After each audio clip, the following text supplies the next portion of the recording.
Olá a todos, bem-vindos a mais um vídeo de Matemática Online e desta vez irei dar-vos aqui uma introdução aos números complexos.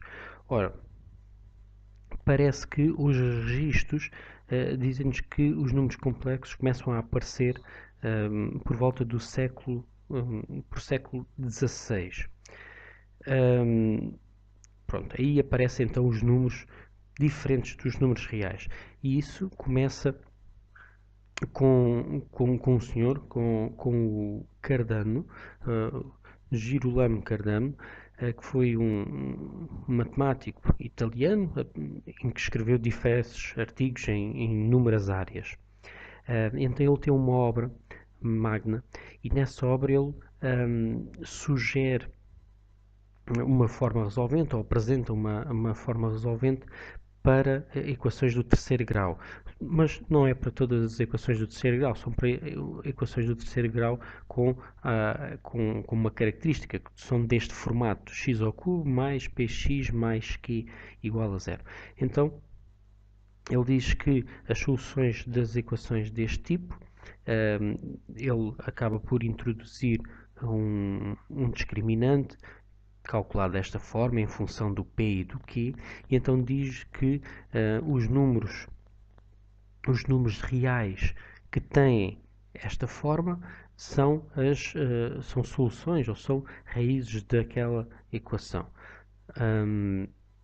Pronto, então ele apresenta a equação do terceiro grau e apresenta esta solução daquelas equações.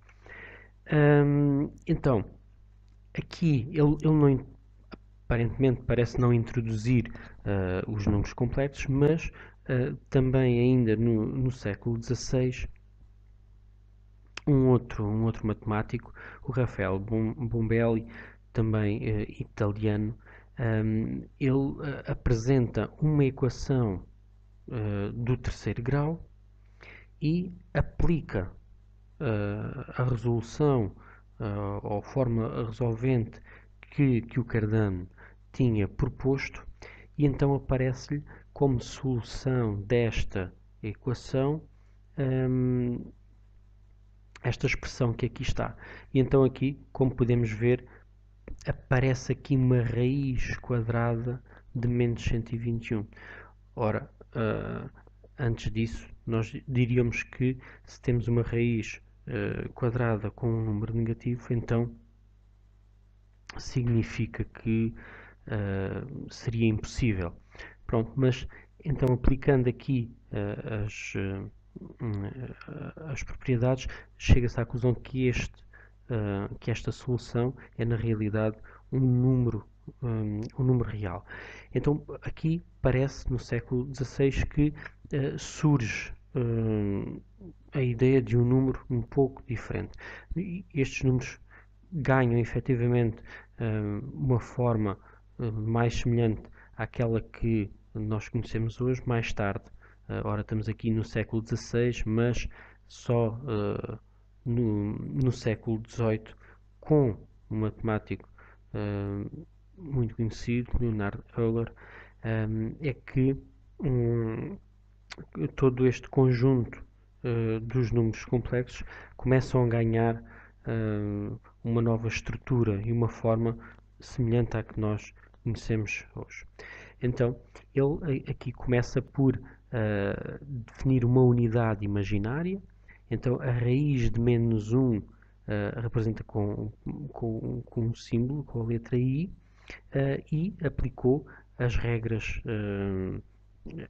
usuais, ou seja, a raiz de menos 1 vezes raiz de menos 1, no fundo é como se fosse a raiz de menos 1 ao quadrado, e então a raiz quadrada e o quadrado irão anular-se, originando o menos 1.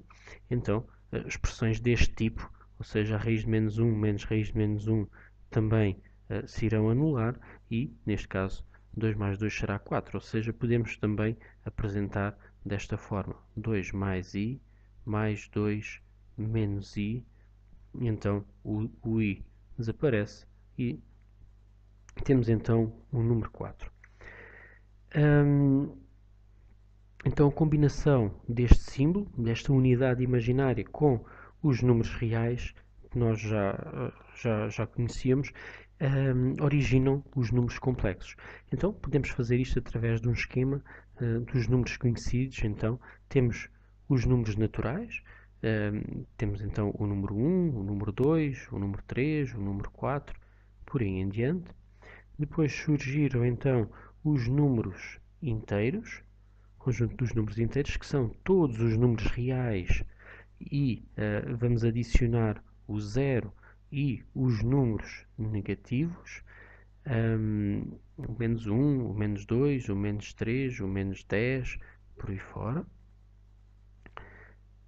Temos de seguida os números racionais, ou seja, que são todos os números inteiros, incluindo também as frações, as dízimas finitas e dízimas infinitas periódicas, menos 7 sobre 43, por exemplo. Então temos aqui, pode ser representado também a forma de dízima, por aí fora, positivos e negativos. Temos ainda os números reais, que são todos os números racionais, acrescentando ainda os números irracionais, as dízimas infinitas não periódicas. O caso da raiz de 2, o caso do π, o número de Neper, enfim, raízes também, menos raiz de 10 e por aí fora. São os números irracionais. E agora temos então o surgimento de um novo conjunto de números, que são os reais todos, mais, representamos com a letra C, então aparece então a unidade imaginária, que é a raiz de menos 1, e poderão aparecer todas outras raízes negativas, como por exemplo 2 raiz de menos 5, 7 raiz de menos 3, por aí fora. Os números complexos, como iremos ver também, poderão ser representados desta forma. Por exemplo, assim. Então, temos então aqui os números complexos, que são todos os números reais, mais uma unidade imaginária, e então isso formam os números complexos. O conjunto dos números complexos, que nós representamos como sendo a letra C, é um conjunto que contém I, que é a unidade imaginária, e o I representa então a raiz de menos 1, e o que é que acontece? Satisfaz a propriedade de I vezes I ao quadrado, que é o menos 1, não é? Porque temos raiz de menos 1, como já foi visto anteriormente, raiz de menos 1, que é raiz de menos 1 ao quadrado, que representamos como sendo o número menos 1. Então, os números complexos têm esta unidade imaginária, contém também os números reais, não é? Contém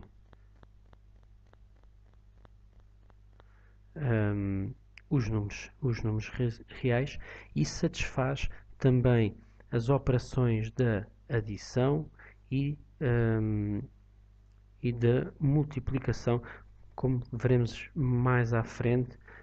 Irei exemplificar como é que fazemos então estas operações. Ora, um elemento que pertence aos números complexos pode ser representado de diferentes formas, e uma das formas é a forma algébrica.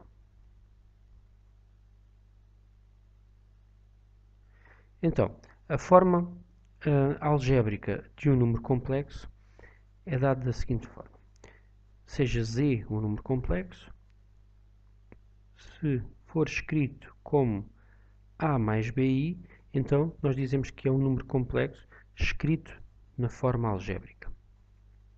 em que o A e o B representam números reais. Então, este valor do A nós dizemos que é a parte real do número complexo Z e o B dizemos que é a parte imaginária do número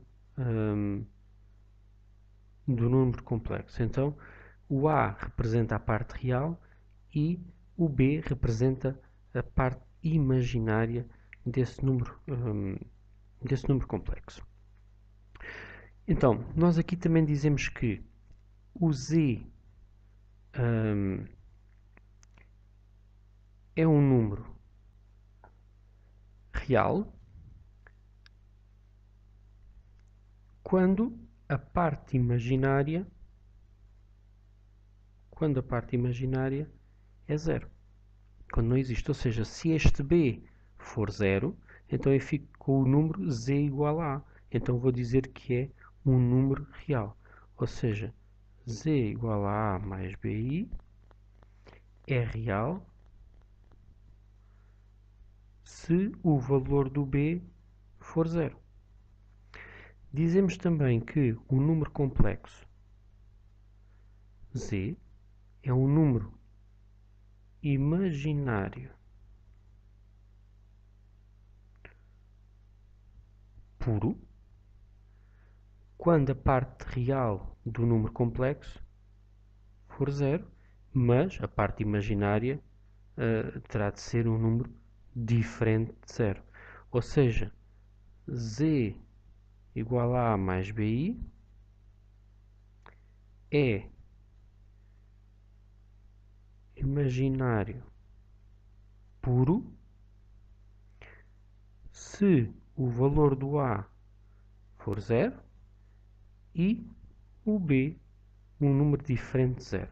Então, temos aqui um número real, um exemplo disso. Então, um exemplo disso será se nós tivermos 3. 3 mais 0i, ou seja, é a mesma coisa que o número 3.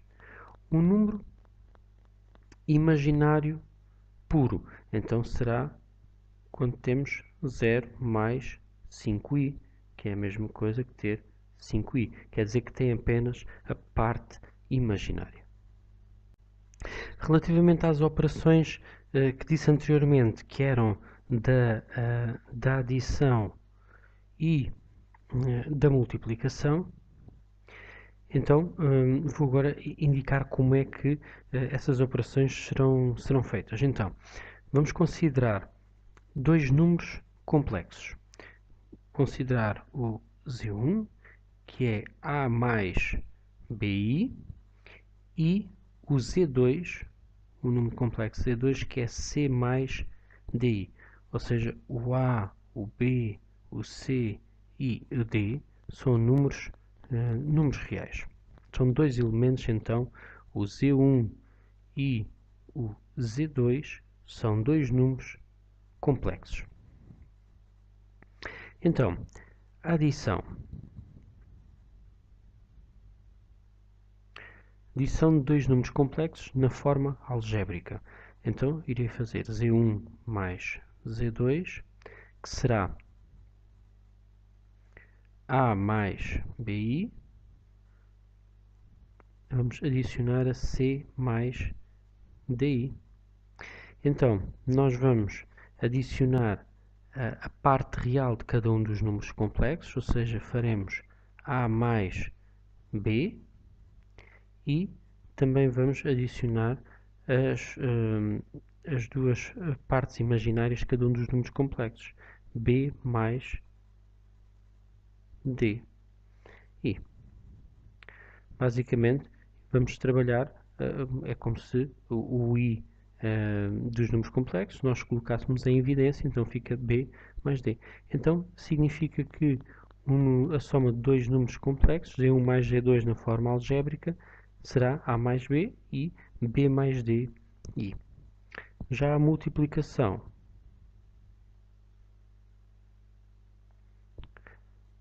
ou seja, Z1 vezes G2, teremos então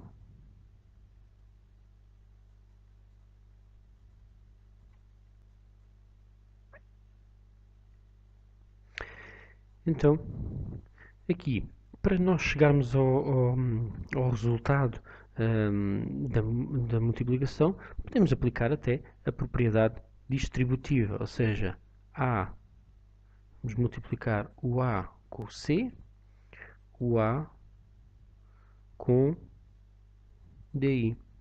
A, D, I.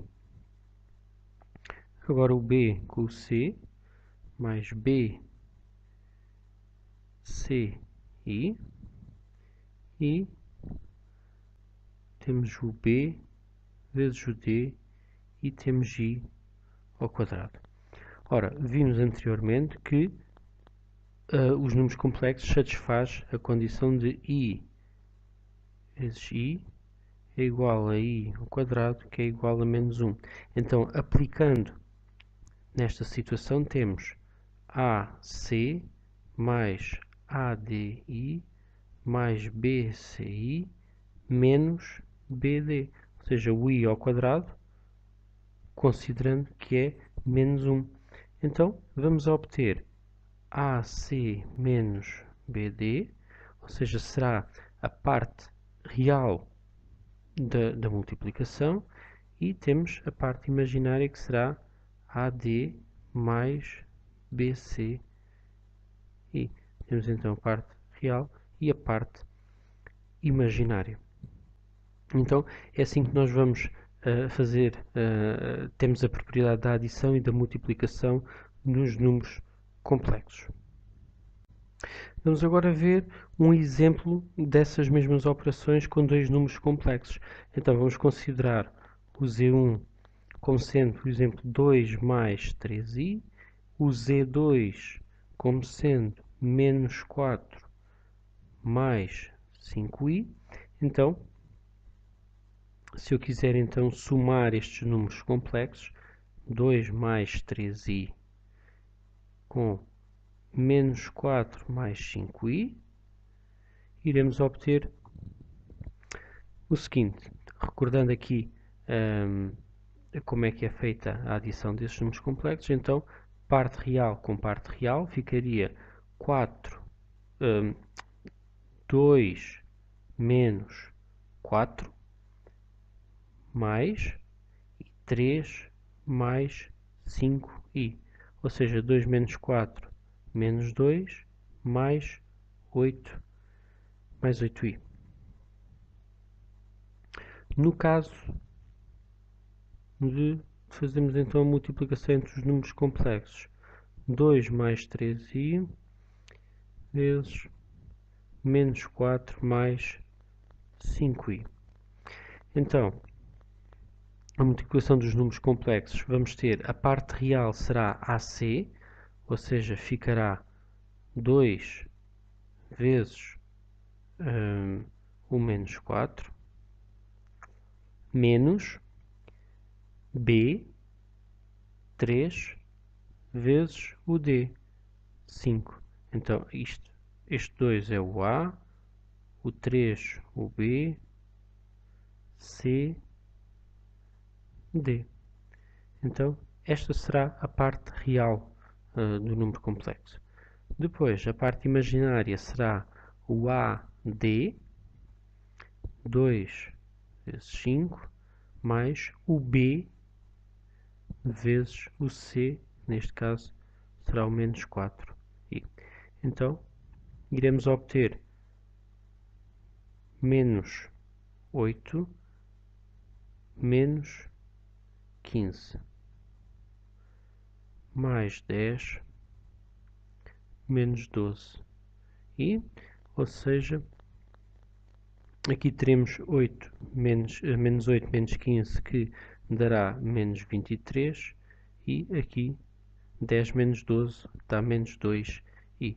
Então, quer dizer que o Z1 vezes G2 dará menos 23 menos 2i e que o Z1 mais Z2 menos 2 mais 8i são também dois números complexos. Então, os números complexos Estes são números complexos escritos na forma algébrica e aqui duas operações simples.